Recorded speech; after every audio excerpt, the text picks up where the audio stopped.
everybody. I will try to squeeze on the talk the most important points.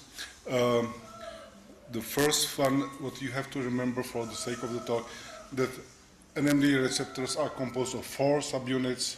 They can be homodimeric or heterotrimeric. They always contain 2 NR1 subunit, and in the hippocampus, the other are 2A or 2B subunits. The difference between 2A and 2B is, in first glance, is a rate of deactivation. 2B, which is in young form for young early postnatally, is slowly deactivating. 2A is fast deactivating and is more in adults.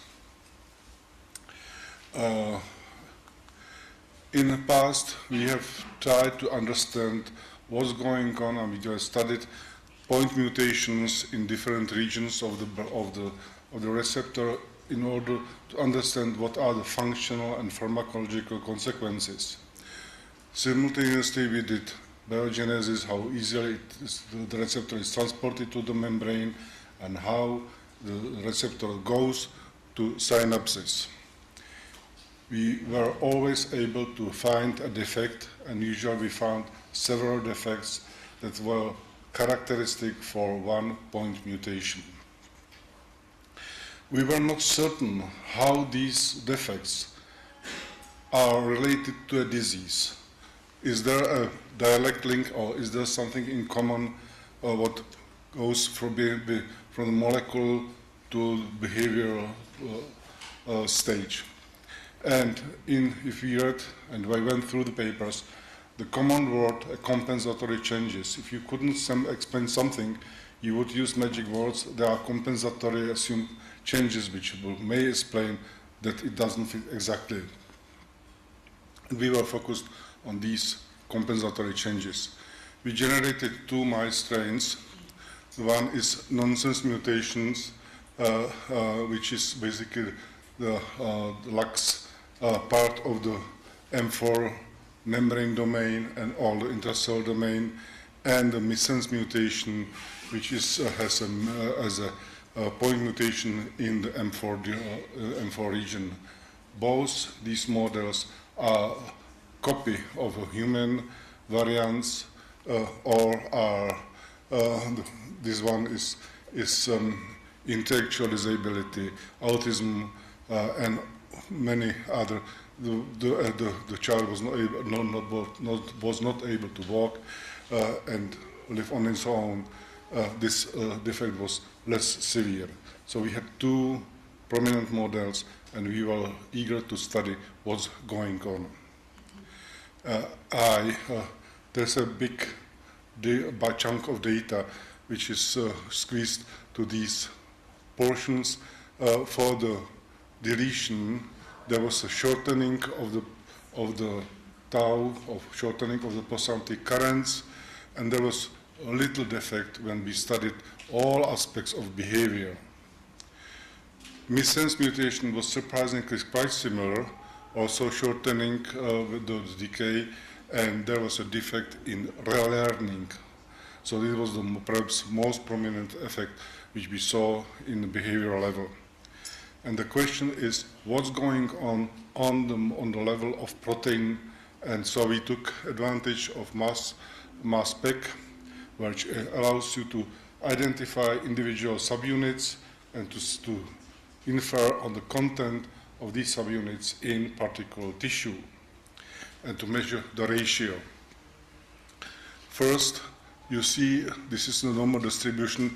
0, it is a log scale, so for those that are not experienced with this type of graph, 0 means absolutely no change, and this is 1 means a change twofold. So there are twofold changes for some proteins which are not obviously linked to function of the nervous system. Some of them are linked to oncogeneity and so on, but not obviously linked to a development brain or brain receptors and so on. The same is for the missense mutation, where all the NMDA receptor subunits were located close to zero, meaning that the density or content of these subunits was not changed. We took advantage of calculating and by measuring and doing the ratio of individual subunits in the hippocampus, in the adult hippocampus of mice, trying to understand what's the content. So this is the wild type, and if for those that are remember my first slide, this is already surprising since the content of NR1 subunit is 1, of course it's related to this, and 2B are almost equally expressed. This means that we have more of 2A subunits or 2B subunits than NR1. So there's what determines the num content of receptors in the wild type is a content of NR1 subunit. This was very surprising and not related to, not close to what has been shown for the cerebellum granular cells. If we look on the distribution of subunits in the point mutation, you see that they are very, very the same. There are no compensatory changes. They are very the same. The content is similar. And if we analyze the probability of assembly of receptors from NR1, NR2, and NR2B subunits, we have a certain form of distribution. So the distribution is obviously the same. But the receptors that contain the mutant subunit, they have a much lower probability of opening. So for receptors that have 2A and 2B subunits, about half of them have much lower probability of opening, so they don't carry the charge, they don't signalize as much as the wild type. And this is always, of course, most prominent for the subunits containing only 2B subunit. Should I stop? 2B subunit, where for a quarter of these receptors, the probability dropped to 1%, is almost non-functional, and for half of them was significantly decreased. I won't go into detail how this was measured. This was measured by expressing heterotrimeric receptors and measuring probability of opening. So from this, we can speculate on the molecular assembly of receptors in these mice, saying that the content was same, only the 2B were not functioning properly, and therefore the NR2A containing receptors were the dominant receptors that carried the current, and as they opened for close or short brief periods, so the deactivation was shorter, and this is what we saw. Now let's have a look on the truncating variant. This is the expression of subunits in the truncated animal in the hippocampus, and you see slight increase of 2A subunit and obvious decrease in 2B subunit, since the receptor is the subunit which with truncation is not able to be expressed on the surface because it's missing a significant portion of the protein. Actually, we would expect a 50% of these receptors, and there's a little bit more than that. So there are some compensatory changes, but all the receptors that were expressed were functionally completely normal. There were no change in the functional properties of these receptors. However, the distribution was changed heavily.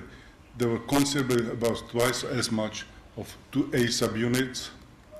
Homodimeric, heterotrimeric were little changed, but there was significant decrease of receptors containing 2B subunits. From this, obviously, the receptors that were synaptically expressed were mostly 2A subunits, which have a shorter deactivation, and this was perhaps the cause of the defect.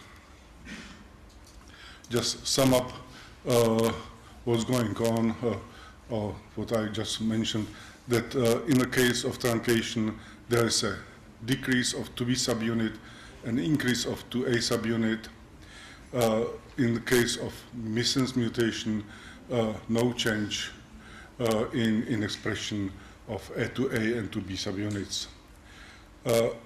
Effect of receptor abundance, no effect. In both cases, there was no effect on change receptor abundance.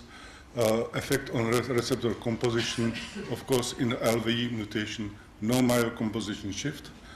With the truncation, there was obvious shift in expression of receptors, and functional consequences that these mutant receptors drop their probability of opening, the chance to open considerably more, by 50 to 90%. This is all. I would like to thank my colleagues. Some of them are present here in the audience, and this is all.